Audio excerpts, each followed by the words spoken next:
Yes, Prabhuji. Chapter 10, text 40. Nantosti mama divyanam vibhutinam parantapa esa tutte sataha propto vibhuter vistaro maya. O mighty conqueror of enemies, there is no end to my divine manifestations. What I have spoken to you is but a mere indication of my infinite opulences. Text 41, shall I read, Prabhuji? Yes, ma'am. Text 41. Yadyad vibhutimat sattvam Srimad arjitam eva va tat eva gachatvam mama tejosma sambhavam. Know that all opulent, beautiful, and glorious creations spring from but a spark of my splendor. Text 42, Prabhuji. Yes, ma'am. Go ahead. Text 42.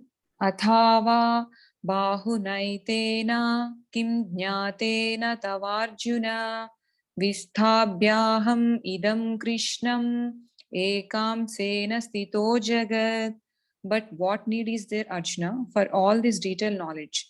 With a single fragment of myself, I pervade and support this entire universe. Hare Krishna.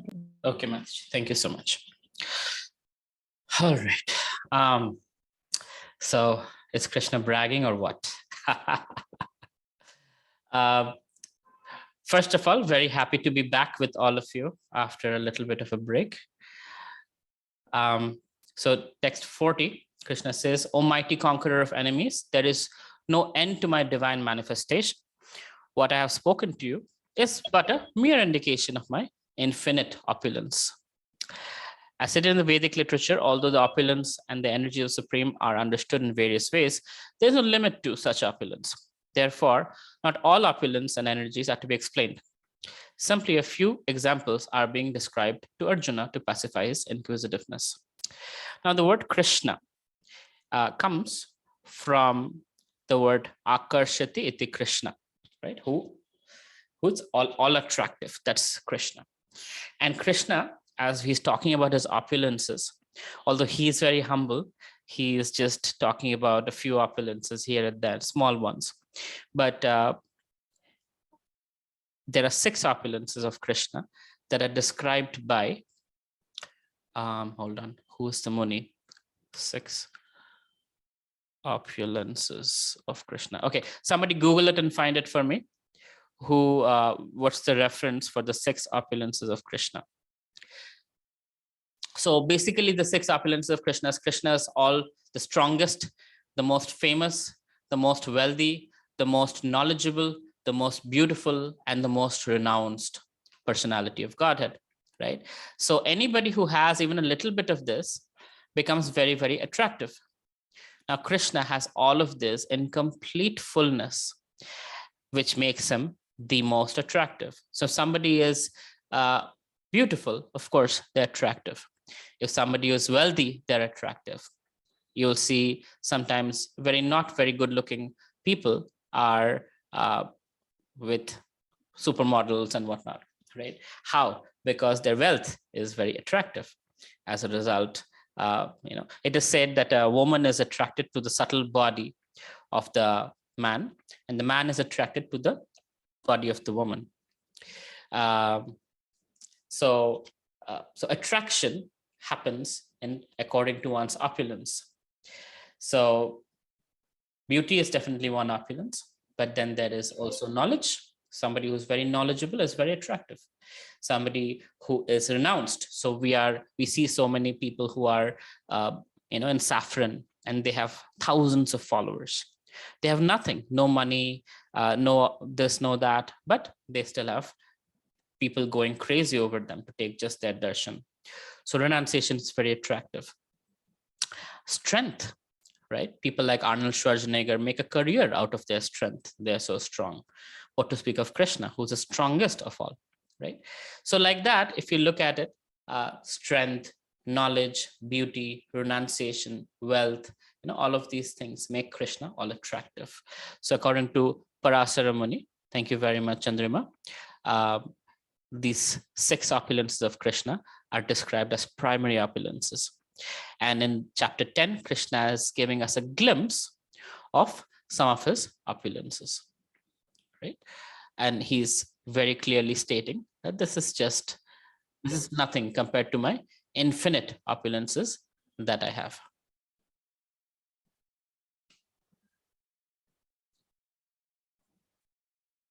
Okay.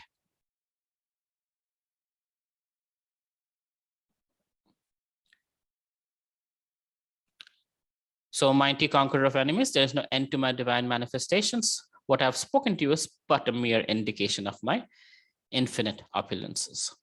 Mere indication. 1041. Know that all opulent, beautiful, and glorious creations spring from but a spark of my splendor. What is that spark of his splendor? Any glorious, beautiful existence should be understood to be but a fragmental manifestation of Krishna's opulence, whether it be in the spiritual or material world. Anything extraordinary, opulent, should be considered to be represent Krishna's opulence. So one time, Srila Prabhupada, he had a very wonderful disciple named Mula Prakriti Mataji. And Mula Prakriti Mataji was coming back from book distribution. She was very good in book distribution, very energetic, enthusiastic Mataji. So she was coming back from book distribution, and Srila Prabhupada saw from his window, and Prabhupada asked his disciples that, hey, ask her to come meet me. So she came to Srila Prabhupada, and Prabhupada said, how is the book distribution going? This, that, question, and all that. And Prabhupada was very happy that she is, tirelessly distributing books and spreading Krishna consciousness with all her effort. So Prabhupada asked her, said, the sun was setting in that window, and Prabhupada said, do you see that sunset? Isn't that beautiful? She said, yes, that's very beautiful, Srila Prabhupada. Prabhupada said, Krishna is so beautiful. Krishna is so beautiful that the sunset doesn't even come close to the beauty of the speck of dust at Krishna's lotus feet. Krishna is so beautiful. And then Prabhupada looked at her and said, I want you to see Krishna. I want you to see how beautiful is Krishna. And she was so ecstatic just hearing, like, wow, if the sunset is so beautiful and it's just a speck of dust of Krishna's toe can be a million times more beautiful, how beautiful must be Krishna, right? So that's the opulence of Krishna. So just a little speck of his splendor is being mentioned in chapter 10, Bhagavad Gita. But then Krishna's devotees mention his glories in Bhagavatam. And then as we see, Parasar Muni is talking about Krishna's opulences, the 6 main opulences and whatnot. So there's so many stories and poetry and shlokas glorifying Krishna's opulences. So know that all opulent, beautiful, and glorious creations spring from but a spark of my splendor, right? And then, but what need is there, Arjuna, for all the detailed knowledge? With a single fragment of myself, I pervade and support this entire universe, right? Krishna is supporting the entire universe just by a little fragment of himself. That is he's talking about his expansions. So let's read the purport to understand this better. The Supreme Lord is represented throughout the entire material universes by his entering into all things as the super soul. So super soul is not only within our heart. He is inside every atom. He is the smallest element, if I may say element. He's the smallest being in every atom. So it is said Krishna, God is smaller than the smallest, larger than the largest. So as super soul, as Paramatma, he is in Paramanu. He is inside the atom. He's inside our heart. He's inside the bacteria. He's inside every living entity. He's inside every atom of his existence. So as Paramatma, he's there. And as Mahavishnu, he's larger than the largest. From him, universes come out. So Lord here tells Arjuna that there is no point in understanding how things exist in their separate opulence and grandeur. He should know that all things existing due to Krishna's entering them as super soul. From Brahma, the most gigantic entity, on down to the smallest ant, all existing because the Lord has entered each and all, and is sustaining them. There's a mission that regularly propounds the worship of any demigod will lead to the Supreme Personality of Godhead, or the supreme goal. I think all of you know what mission Prabhupada is talking about. If you don't know, let me pause it.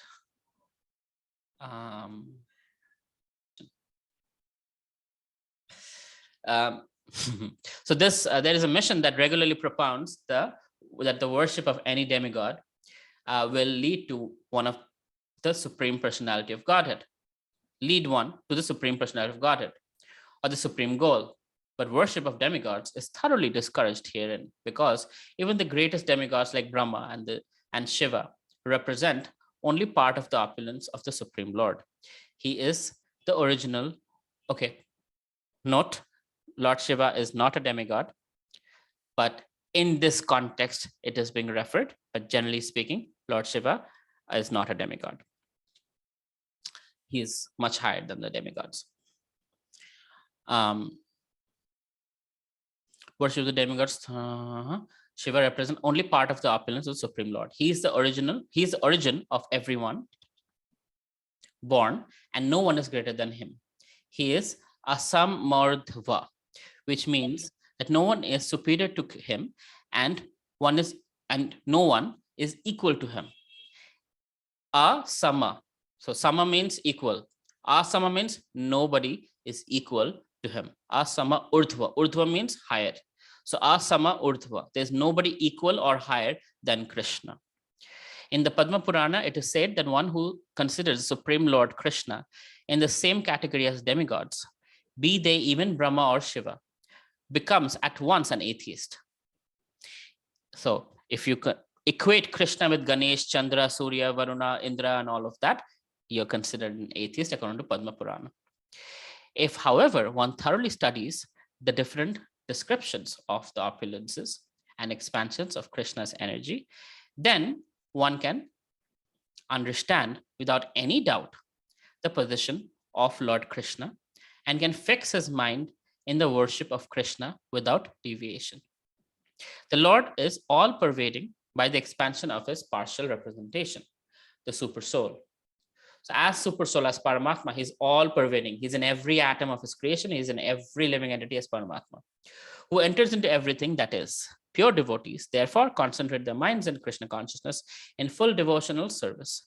Therefore, they are always situated in transcendental position. Devotional service and worship of Krishna are very clearly indicated in this chapter, in verse 8 through 11. So pure devotees never not see Krishna, right? To us, we see Krishna in the deity form. We see Krishna in this form, that form. Something reminds us of Krishna. We have to go to Vrindavan to see Krishna, right? But I just came back from Vrindavan. Oh, so nice. But for pure devotees, they're seeing Krishna all the time because Krishna is in every speck of creation. So when Prahlad Maharaj, being a pure devotee, he was asked by his father that you say, where is your God? And he says, he's everywhere. It's like, is he in this pillar? Of course he's in that pillar. And came out, Hiranyakashipu kicked the pillar, came out Narasimhadev.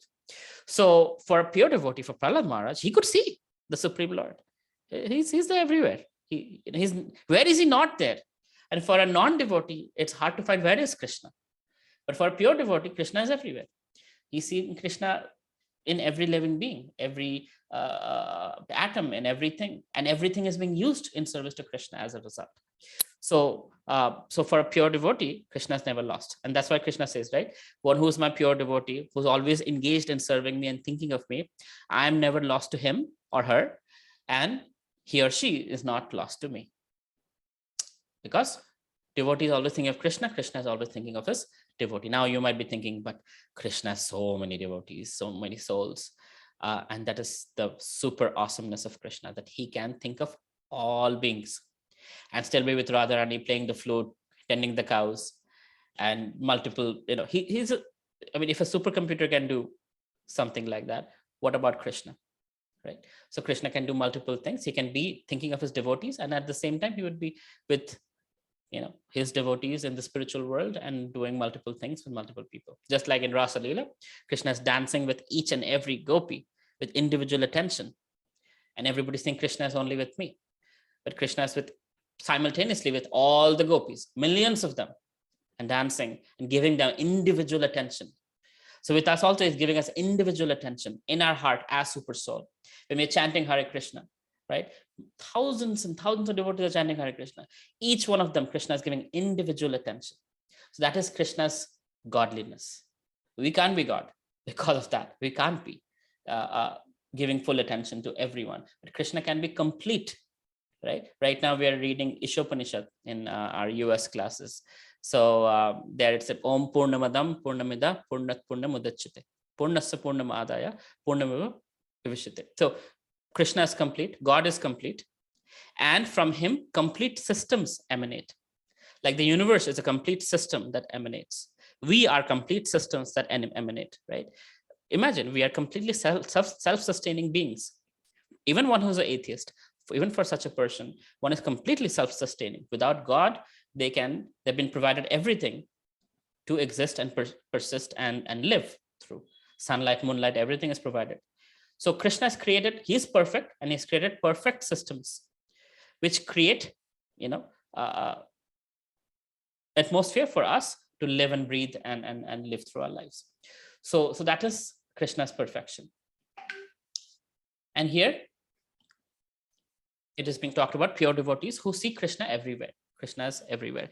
That is the way of pure devotional service. How one can attain the highest devotional perfection of association with the Supreme Krishna of Godhead has been thoroughly explained in this chapter. Srila Baladev Vidyabhushan, a great acharya in disciplic succession from Krishna, concludes in his commentary on this chapter by saying, Yach Chakti Leshat Suryadya Bhavanti Ati Ugra Tejasa Yad Shena Dhritam Vishwam Sa Krishno Dasame Rachite. From Lord Krishna's potent energy, even the powerful sun gets its power. And by Krishna's partial expansion, the whole world is maintained. Therefore, Lord Krishna is worshipable. Thus end the Bhaktivedanta purports to the 10th chapter of Srimad Bhagavad Gita in the matter of opulence of the absolute. Right. So, any questions on chapter 10?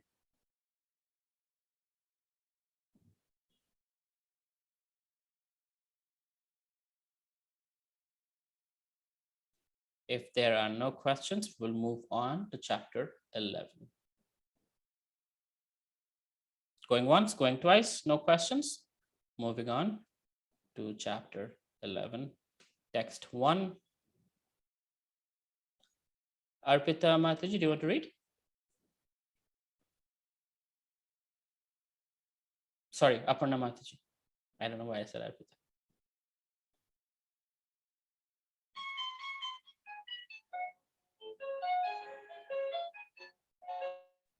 So sorry, I was muted. Hare Krishna. Hare Krishna. Yeah. Okay. So chapter 11. Arjuna Vacha Mat Anugraha Paramam Guhyam Adhyatma Sanyitam Yatyavoktam Vachastena Mahoyam Vigoto Mama. Arjuna said, by my hearing the instructions you have kindly given me about these most confidential spiritual subjects, my illusion has now been dispelled. Do you want me to read the... Yeah, next verse, please. Okay. Bhavapayayuhi bhutanam Shrutao vistaraso maya Tvatvakamala praktaksha Mahatmayam apichayam. O lotus-eyed one, I have heard from you in detail about the appearance and disappearance of every living entity and have realized your inexhaustible glories. Next.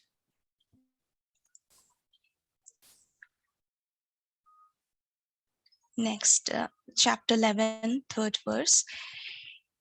Evam etad yattata tvam atmamam parameshwaram drashtum ichhami te rupam Aishwaram Purushottama.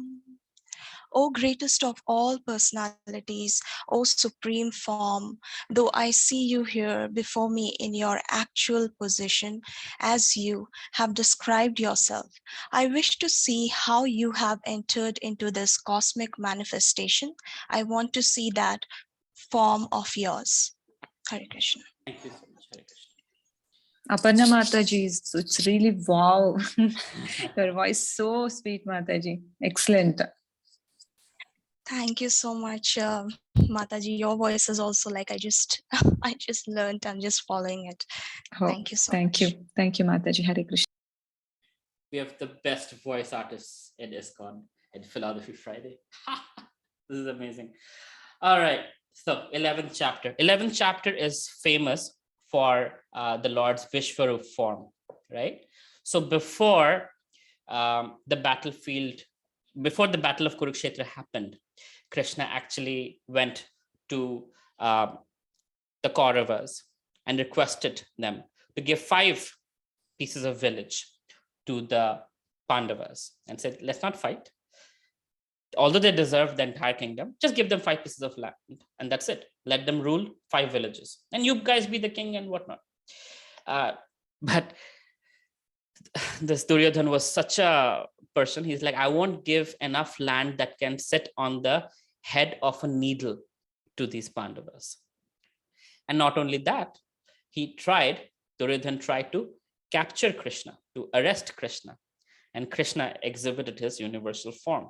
And still this fellow didn't get that this is God, right? So even when Krishna was present, it wasn't clear to many people that Krishna was God. His devotees knew, right? So the thing is that people say, show me God. Even if you show them God, if they don't know how God looks like, who is God, they can see God face to face and still not know this is God. So Prabhupada sometimes would get challenged by Westerners, different people from different religions and be like, show me God. Can you show me God? Prabhupada's like, I can show you God. Can you see God? Will you still trust me? Will you believe this is God if I show you God? Right? And for the simple people, like in San Francisco, Srila Prabhupada introduced Jagannath, Baladev, Subhadra, and devotees asked, who's that? Prabhupada said, this is God. And they said, oh, okay. That's it. Prabhupada said, this is God, and they worshipped him as God. Simple heart, they accepted it. And Jagannath Rath Yatra happened for the first time in ISKCON in San Francisco, right? They built massive chariots, Jagannath and one, Baladev, Subhadra, going uphill, downhill. It's not like flat land like Puri. San Francisco is like, I remember going to San Francisco and as the car is going up, I'm looking at the houses all looking like they're lying down, paying obeisances or something. It's literally like that, slanted. So it's very difficult to do Rath Yatra, but they did.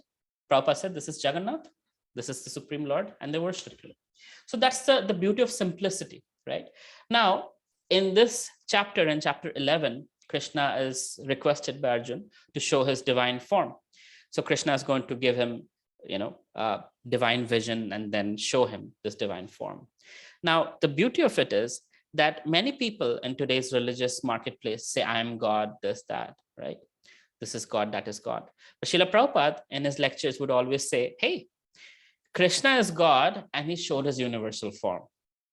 So massive that it is not even fathomable through normal eyes. You have to have divine eyes to even fathom the dimension that Krishna is showing. The entire universe, he's showing his universal form.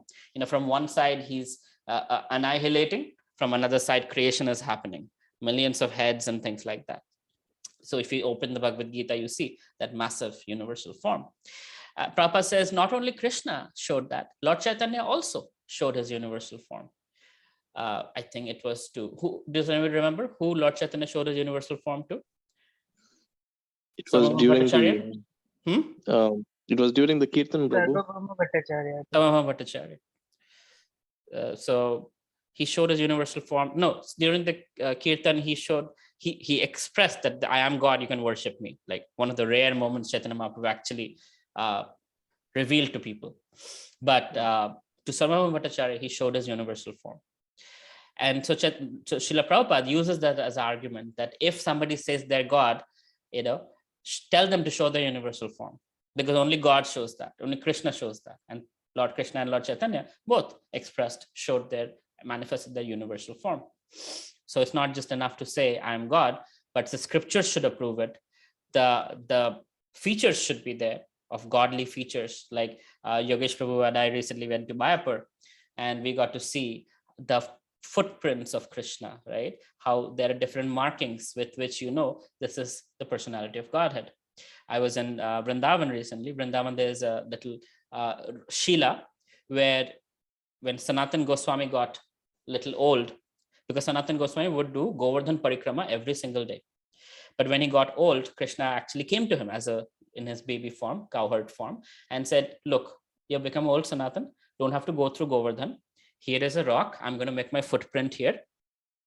You just go around this rock every day. It will be considered same as doing Govardhan Parikrama.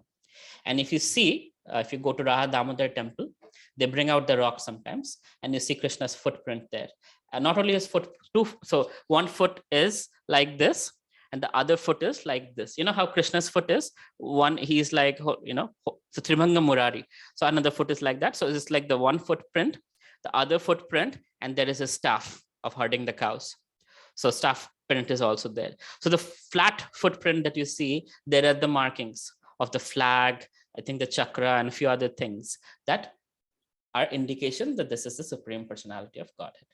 So Lord Chaitanya had those markings. Lord Ramachandra had those markings, right? So Lord Nrsimhadev has those markings. So that's how you identify God. So there are many ways of not only the scriptures, the time frame, but also bodily features, the opulence of the Lord, the miracles that he does. The Vishwarup form is definitely one of those things that only Krishna can do.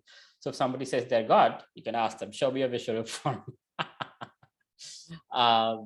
Don't actually do that. They'll be like, it's called devotees are so mean. Probably that's their ID. That's their ID, right? But they don't have that. The one time, what happened, some TV show, there was multiple Kalki avatars fighting it out. So they just didn't tell the other ones are here. So they just put them in a TV show, and 3 Kalki avatars fighting it out. Who's real Kalki avatar? Even there's not even time for Kalki avatar. There's 4,27,000 years remaining for Kalki avatar to come. But already there are people raising donation, building temples, and having followers calling themselves Kalki avatar. So that kind of nonsense is going on. So this chapter 11 is very crucial, because here Krishna is manifesting something that only God can do, and at the request of his pure devotee, Arjuna. So it's not like any Tom, Dick, and Harry says, show me God, and God manifests. He's not a cheap person like that any Tom, Dick, and Harry would say. But when his pure devotee says, my Lord, I want to see your form, he manifests, right? When Aditi, the mother of all the Adityas or demigods, she wanted to see Lord because her son was defeated by Bali Maharaj, and she's like, I don't know where my children are. And all the demigods were hiding here and there because Bali Maharaj had taken over the entire universe. And the Supreme Lord came on her request. So like that, Srila Prabhupada would also sometimes invite the Supreme Lord to his temples. So when deity installation would happen, what is deity installation? It's just basically the pure devotees inviting the Supreme Lord, my dear Lord, please manifest in this deity form. And by his invitation, the Supreme Lord comes. Even we see Lord Chaitanya, before he came, it was Advaita Acharya who prayed to Shalagram Shila and Shantipur. Shalagram Shila is still there. And he said, my Lord, it's time for you to come in Kali Yuga. Please, I invite you, kindly come down. And Lord Chaitanya appeared on this planet. So like that, on the invitation of the devotee, the Supreme Lord comes, because the devotee is yearning with sincerity, but not by the challenges of atheists. That's not how it works. It might sometimes work, but generally Krishna comes on his own will or by the will of his pure devotees. So here, we'll go through the verses again. Arjuna said, by my hearing the instructions you have kindly given me about these sorry, by my hearing the instructions you have kindly given me about these confidential spiritual subjects, my illusion has been dispelled. Mohoyam vigato mamaha. Like moho, his illusion. So he was thinking, should I fight this war? Should I not fight this war? He's like, it's all gone. All doubts are gone. The chapter reveals Krishna as a cause of all causes. He is even the cause of the Mahavishnu, from whom the material universe emanates. Krishna is not an incarnation. He is the source of all incarnations. This is from Bhagavatam. Prabhupada is just paraphrasing, right? Ekayam Shakala Pumsa Krishnastu Bhagavan Swayam. So that's Prabhupada is writing in English. Krishna is not an incarnation. He is the source of all incarnations. That has been completely explained in the last chapter. Now, as far as Arjuna is concerned, he says that his illusion is over. This means that Arjuna no longer thinks Krishna as a mere human being, as a friend of his, but as a source of everything. Arjuna is very enlightened and is glad that he has such a great friend as Krishna. But now he is thinking that although he may accept Krishna as a source of everything, others may not. So in order to establish Krishna's divinity for all, he is requesting Krishna in this chapter to show his universal form. So although Arjuna's moha is dispelled, our moha needs to be dispelled also. We need to also know that Krishna is God. So as a result of that, Arjuna is asking Krishna, please, my Lord, show your universal form. And it's really beautiful after Krishna shows the beneficiary of all this happens to be not only Arjuna, but guess who? Who else is watching this happen? Kauravas. The person who is dictating this to the the king. Sanjaya. Sanjaya. Yes. The Sanjaya is also like, wow. So he's, by the dint of his service, he's able to witness something so wonderful. And that's the beauty of being a servant of a servant, being a devotee. So I have been very fortunate to serve many, many pure devotees, because I'm Nityananda Pran Prabhu's servant. I'm, in Maharaj's own words, Nityananda Pran's puppy. One day Maharaj was telling somebody, like, look at him, he's growing so beautifully. He was the Nityananda Pran's puppy, and now look at him. I was like, oh, my life is perfect.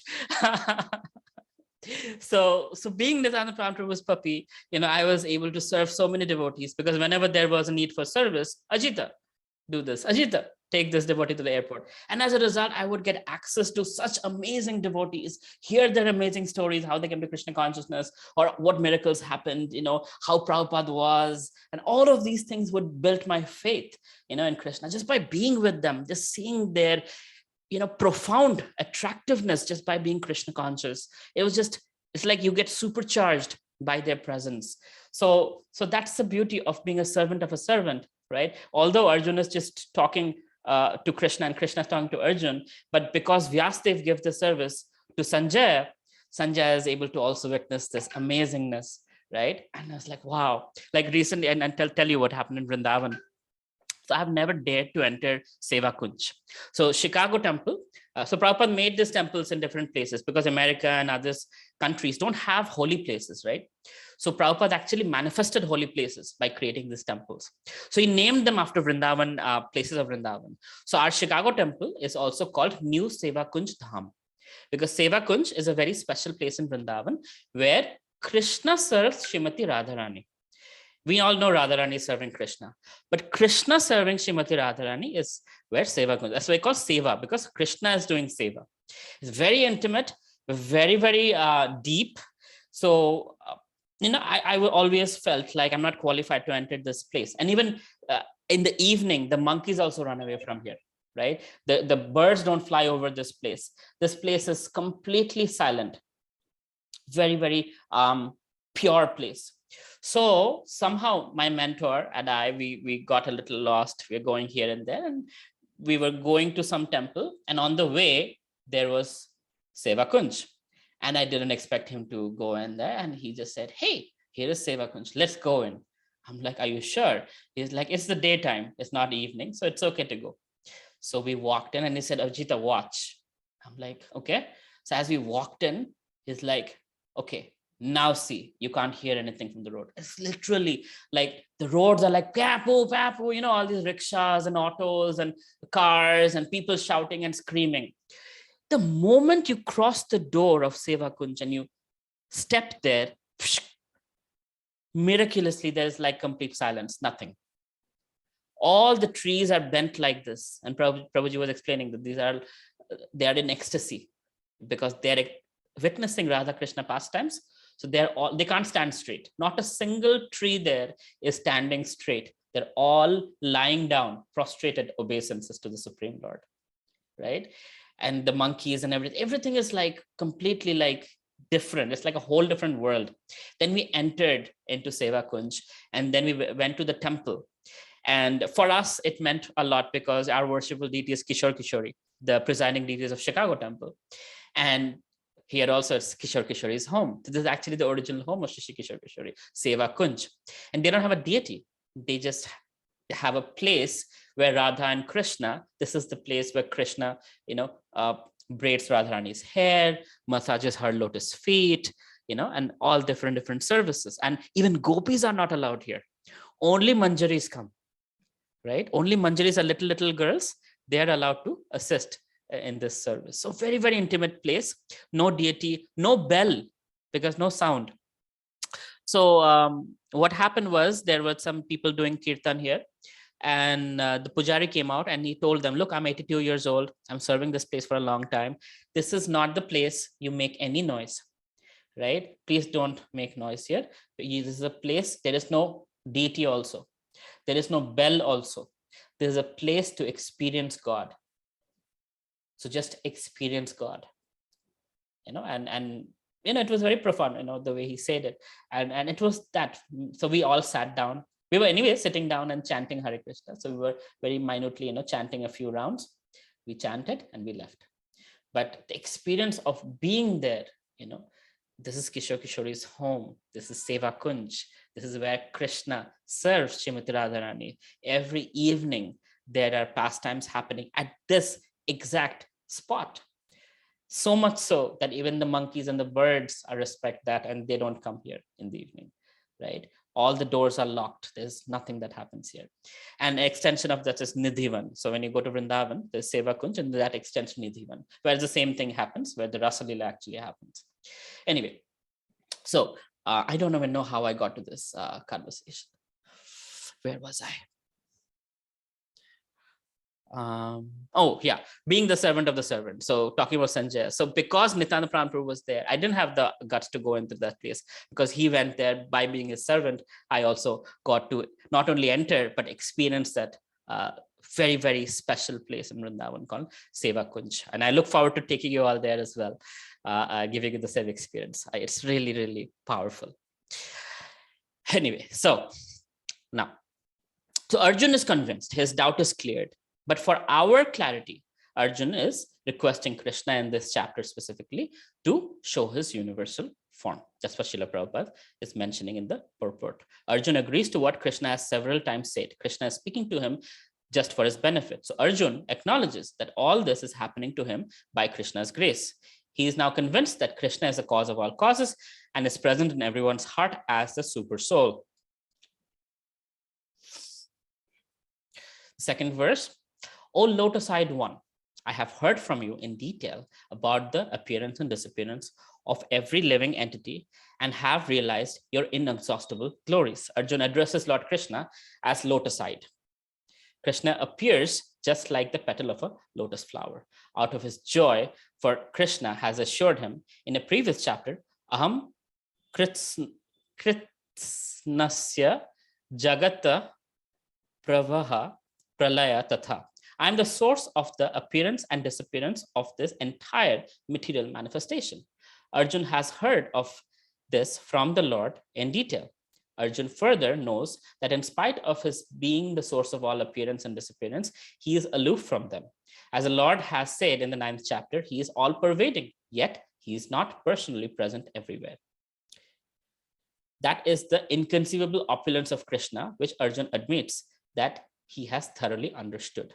Now, it is impossible to understand these concepts, but only by Krishna's mercy one can understand. How can you understand Krishna is all pervading, yet he's not personally present everywhere, right? So as Brahmajyoti, he's present everywhere, right? All pervading. But Krishna is with Srimati Radharani and the gopis and the cows and the cowherd boys in the spiritual world, personally present there. He's also present in our hearts as Paramatma, but not in a Bhagavan form, as Paramatma form, right? Now, these things can be confusing. Now, some of us are getting it, some of us are not getting it. If you're not getting it, pray to Krishna. My dear Krishna, please allow me to understand you. These concepts are bewildering. And me being a simple jiva, I'm not able to understand. If you so desire, kindly help me understand, right? So a lot of these concepts can be a little confusing. By Krishna's mercy, if you're understanding it, fantastic. Krishna has given you that ability to know him. Not everybody can know Krishna.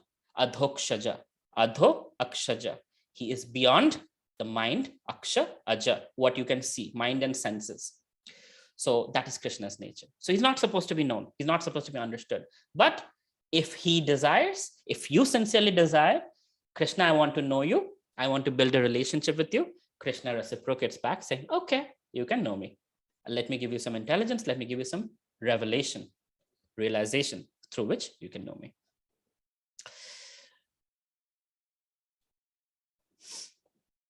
O greatest of all personalities, O supreme form, though I see you here before me in your actual position, as you have described yourself, I wish to see you, how you have entered into this cosmic manifestation. I want to see that form of yours. The Lord said that because he is entered into the material universe by his personal representation, the cosmic manifestation has been made possible and is going on. Now, as far as Arjuna is concerned, he's inspired by the statements of Krishna. But in order to convince others in the future who may think that Krishna is an ordinary person, which many people think, by the way, Arjuna desires to see him actually in his universal form, to see how he's acting from within the universe, although he's apart from it. Arjuna's addressing the Lord as Purushottama is also significant. Since the Lord is a supreme personality of Godhead, he's present within Arjuna himself. Therefore, he knows the desire of Arjuna, and he can understand that Arjuna has no special desire to see him in his universal form. For Arjuna is completely satisfied to see him in his personal form of Krishna.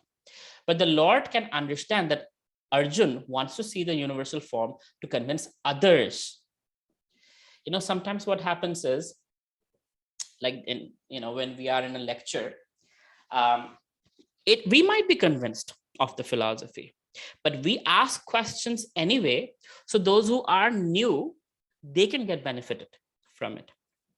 So here, Arjuna is fully convinced who is Krishna and everything. But for our benefit, Arjuna is asking Krishna, we want to see that form of yours. So this is basically the graphical manifestation. So Krishna is not like the universal form. Understand this. Krishna is this two-hand form, playing the flute, being cute and sweet that he is. That's the original form of Krishna. But this universal form is a graphical representation of the divinity or the godliness of him, where he is annihilating in one side, he's creating in one side, and is sustaining in the other side. That aspect of godliness, universal form, is being represented in chapter 11. But Krishna, as to his friends, to his girlfriends, to his mothers, and all these closest devotees, he is this two-hand form.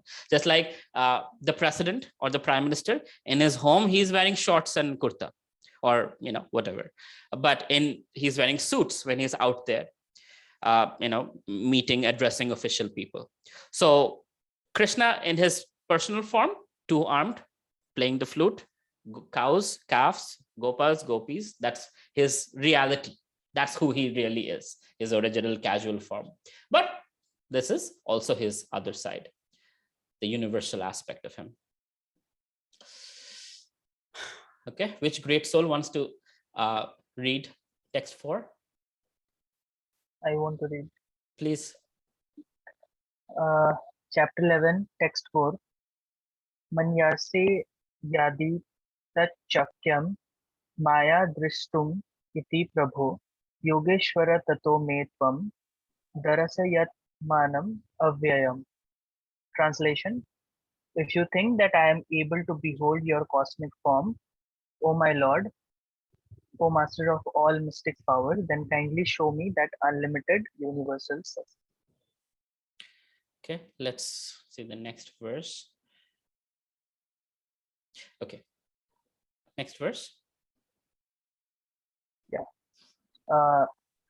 Shri Bhagavan Vacha Pasya me partha rupani sataso tatha sahasrasa nana vidhani divyani nana varnaktini cha. Translation: The Supreme Personality of Godhead said, My dear Arjuna, O son of Pritha, see now my opulences, hundreds of thousands of varied, divine and multicolored forms. Next. 11.6 Pasayadityan vasun rudran astinau marutas tatha bahuni adrista purvani pasyascharyanani bharata. Translation: O best of the Bharatas, see here the different manifestation of Adityas, Vasus, Rudras, Ashwini Kumars, and all other demigods. Behold the many wonderful things which no one has ever seen or heard of before. Thank you, Prabhu. So Krishna is manifesting his universal form, and he's telling Arjun, he's preparing Arjun to see, what is he seeing?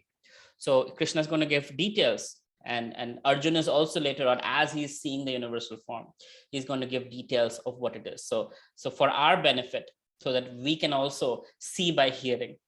Now, this is a very unique aspect, that a skill that as devotees we should learn to imbibe.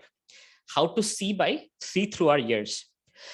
So if you go to a certain place, let's say Vrindavan, there are many places, it means nothing to no one.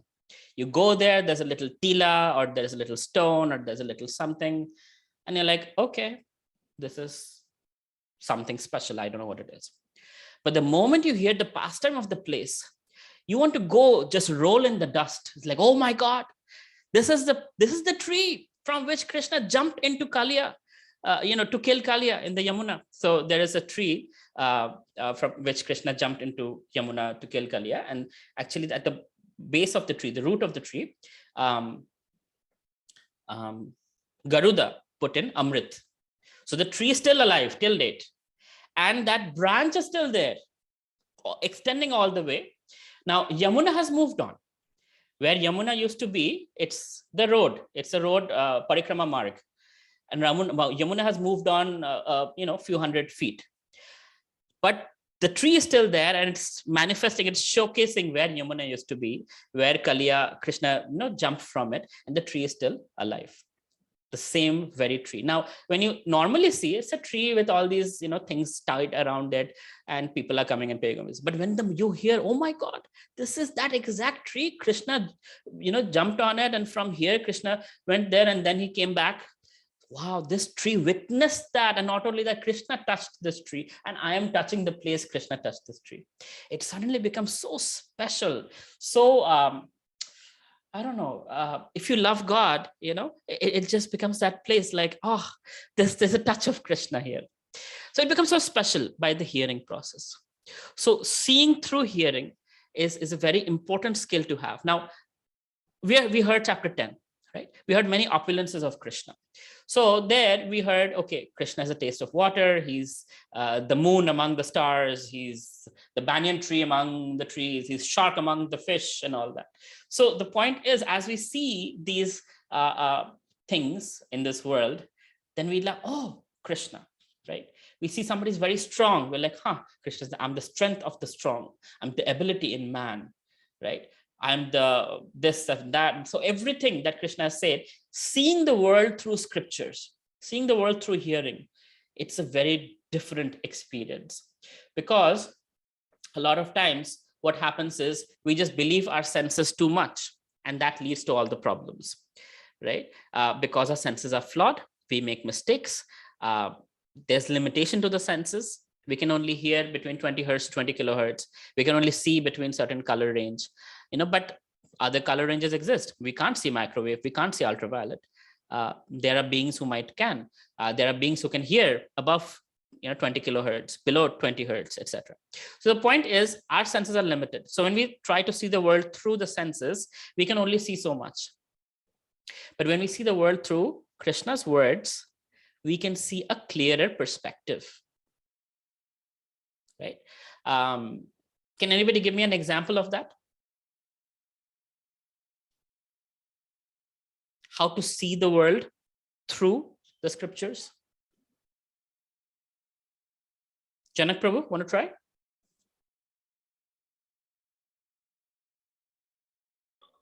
Hare Krishna Prabhuji, I was driving, so I couldn't unmute. I don't want to get into an accident. If you're driving, then it's... No, Prabhu. So, Prabhuji, whenever after I read this shloka that I am adventure, I was always like, I have a fascination towards some sort of adventures. Earlier, I used to feel guilty about it. But nowadays, whenever it's a pure adventure, I remember Krishna. That, okay, this feeling is Krishna. So that's a small example I can think. Nice, Prabhu. For us entrepreneurs, we don't have to ask for it. Our life is only an adventure. Right. Like Krishna's adventure. Yeah, very nice. Somebody else?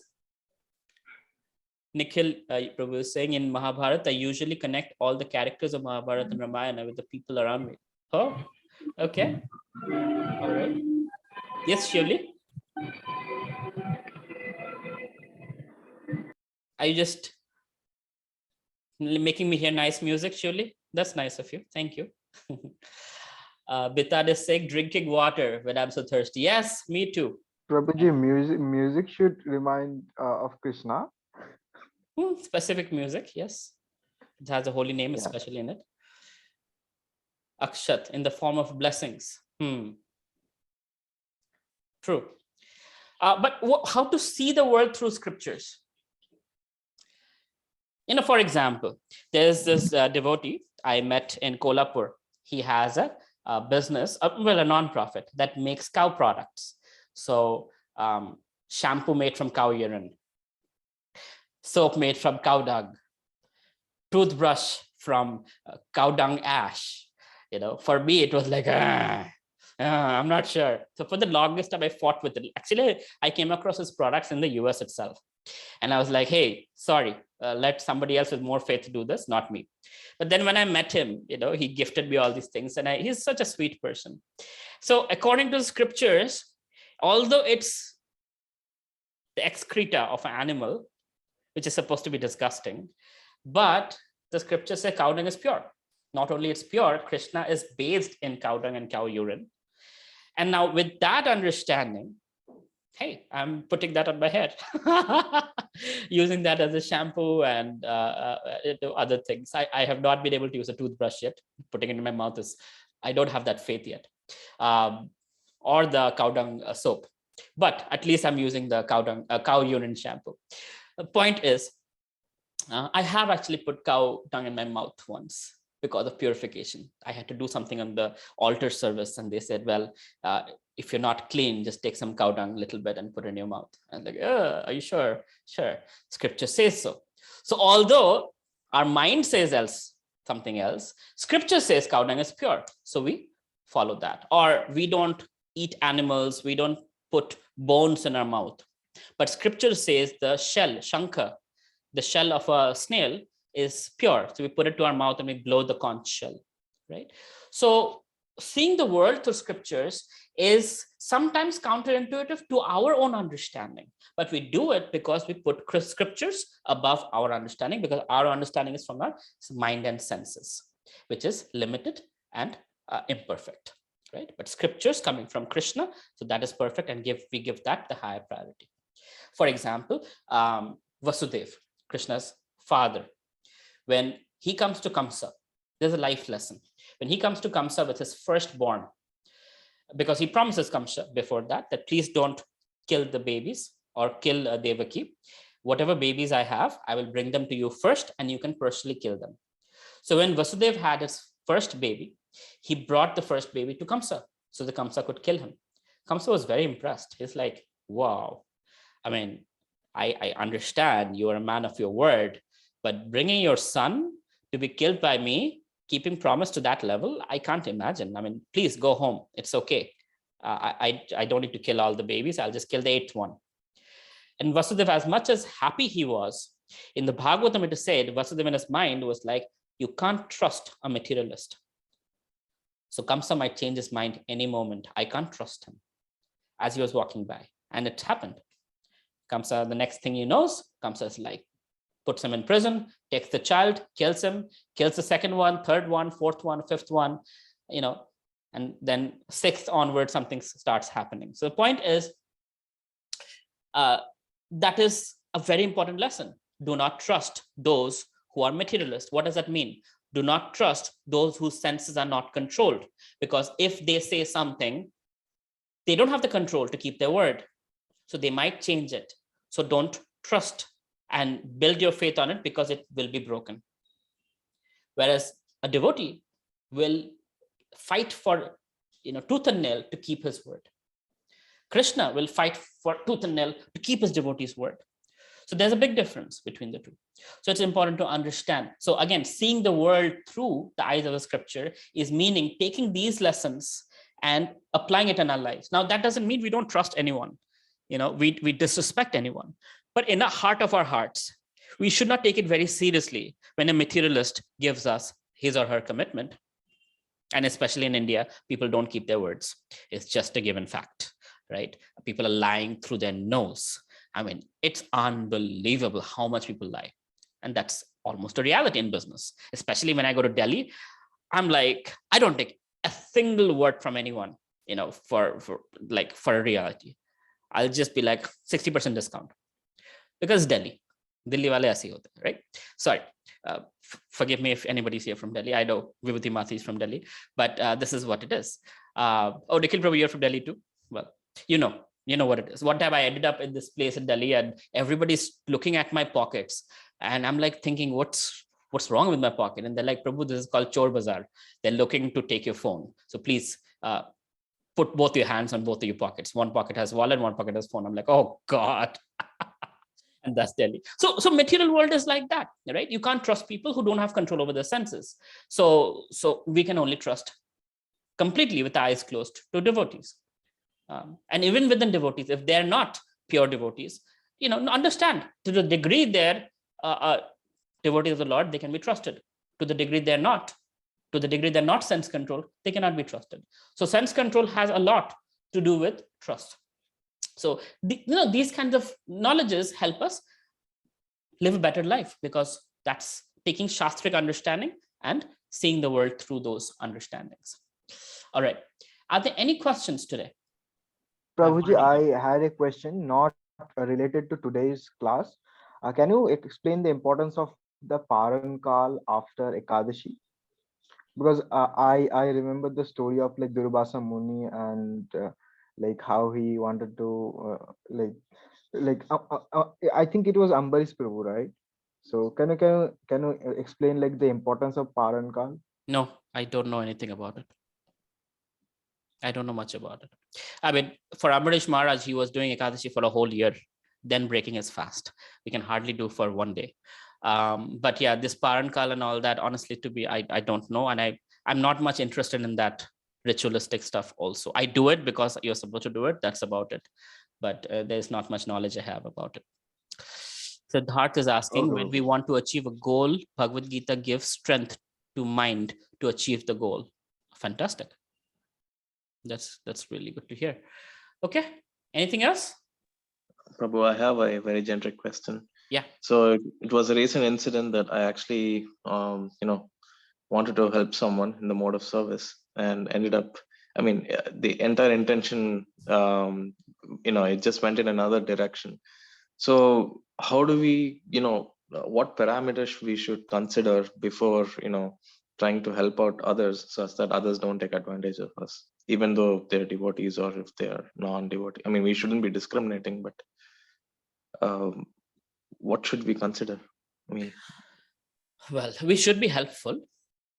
At the same time, we should be careful what our expectation is. Help unconditionally without compromising your own standards of spirituality, without breaking or being part of breaking some religious principle, right? Otherwise, being helpful is okay. But if you're thinking, oh, I did so much and that person didn't even say thank you, that means you had an expectation. So understand, where is it coming from, right? Now, in the mood of service, although you said, it is not necessarily in the mood of service. It might be in the mood of like, I'm just a helpful person. In the mood of service, help is connecting somebody to Krishna. If there's no Krishna involved, it's not a mood of devotional service. It's just generosity. Okay. Okay, got it. Again, it doesn't mean you don't help people. You help people, but not if there is, your help will lead to something bad, like giving money to a beggar, where you know the beggar will go and smoke some bidi with it, or some ganja or something. Rather give prasadam to the beggar, give clothes to the beggar, but not cash, right? Some people don't know how to handle cash. They're going to just hurt themselves with that money. So that kind of charity is not good. So in Bhagavad Gita, Krishna says charity has its time, place, and circumstance. Who you give the charity to, the purity of the person, where you give, and what time you give. All of that plays a role in what charity you do. So and first become Krishna conscious, then help others, right? Then you'll know, once you become Krishna conscious, then you'll know what is the right way to help somebody. Otherwise, you'll very confidently do the wrong thing, thinking it's the right thing to do, but actually hurt them spiritually. Okay. Okay, Nikhil is asking, is Lord Shiva a Param Vaishnav, greatest of all Vaishnavas? Yes. Akshat, is illusion same as bewilderment? Similar semantics. All right, sorry I've taken extra few minutes of your time. Thank you very much. Krishan, you have a question? Yeah. Prabhuji, just I wanted to tell something, that Lord Chaitanya actually showed the universe form to Advaita Acharya. Oh, my at apologies. Advaita. Okay. And he showed that Rama and Krishna are Six-armed form to Sarvabhauma Bhattacharya. To Sarvabhauma Bhattacharya. Actually, I remembered the painting there. That is why I just wanted to clarify. Thank you. Thank you very much. Okay. Srila Prabhupada ki jai, Srimad Bhagavad Gita ki jai. Hare Krishna, everyone. Have a good night. Hare Krishna. Hare Hare Krishna.